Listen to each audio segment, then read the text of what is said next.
Having trouble getting started? How do you strike a match to create and achieve your burning desires? You give yourself some quiet thinking time. Stay tuned, we're going to go over in detail exactly how to do that.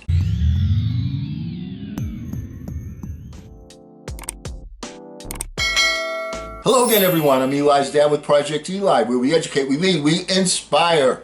And I've received a number of inquiries from subscribers and other people with whom I speak, asking me, all right, you talked about quiet thinking time. Give us some detail. I'm having trouble getting started. I don't know all the little Here's how we're going to get started. Here's what I do. And once again, this is what I do. It's not what everyone in the 5% crowd does, but I'm sure their foundation is very similar to what we're going to be talking about today. So let's get right to it.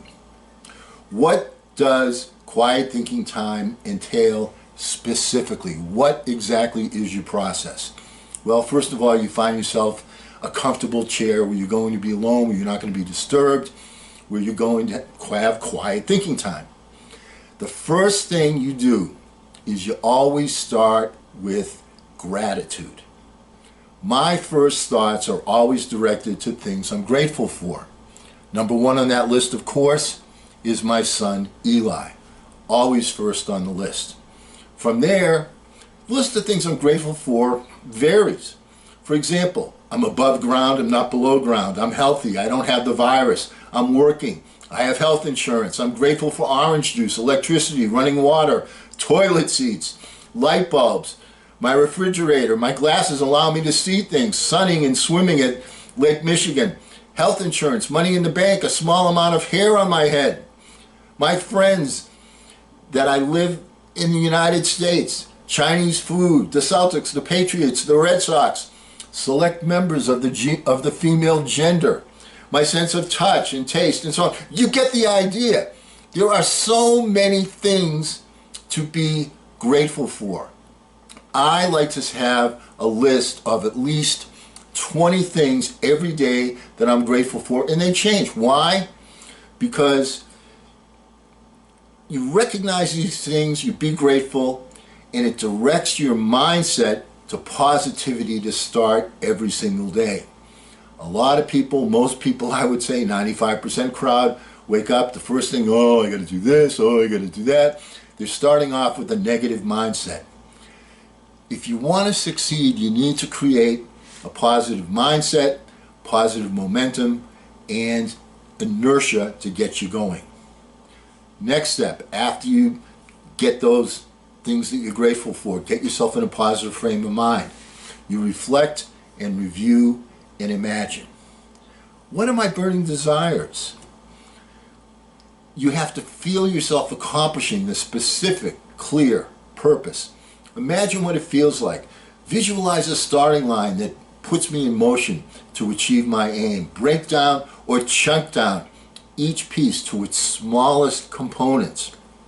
Determine a sequence of activity that allows for maximum productivity and results. You've got to imagine and feel success. Feel yourself doing it. Why do you suppose the car dealer always puts you in the car and says, let's go for a test drive? Does that make sense? Hey, what if your burning desire is not clear yet? Don't worry. You're going to find that you're going to have a zillion thoughts that are going to race through your mind. Some will be discarded easily. You'll say, oh, that's trivial. Some will show up continuously. When you keep coming back to something repeatedly, give it more thought. How can I improve it? What are the challenges that need to be overcome? You got to send your vibe into the universe. Ask the universal partner for help, for clarity, for a solution. Ask and you shall receive. Isolate your vision to see the end result being accomplished. Don't handcuff the infinite mind with unsuccessful results that you've experienced trying to achieve your aim. Send out the vibe of the end result that you want. Or to put it another way, be sure to send out what you want and not what you don't want. Finally, envision a starting line for action and make a plan to start. Go to a mirror, look yourself in the eye, and smile. because you've achieved your goal in your mind's eye, and all that's left are the small steps that you need to take. Remember that quiet thinking time is also the time when you receive communication from the infinite partner, as well as sending that vibe out there. Remember when sending the vibe that there is some intensity in your thoughts. But when you are receiving a message from the infinite mind, results are best when you have a relaxed focus. Different intensity when you receive transmissions than when you send a transmission. Remember also that quiet thinking time creates an additional opportunity to receive communication from a most cooperative partner. And yes, the infinite mind wants to help. And the more at bats that you have, the more likely you are to reach first base and then to score and get a run. Don't forget, you also have to capture these intuitive thoughts by writing them down. Next time we get together, we're going to talk about getting to the starting line of quiet thinking time more easily, because a number of people I've spoken to are having a difficult time with that.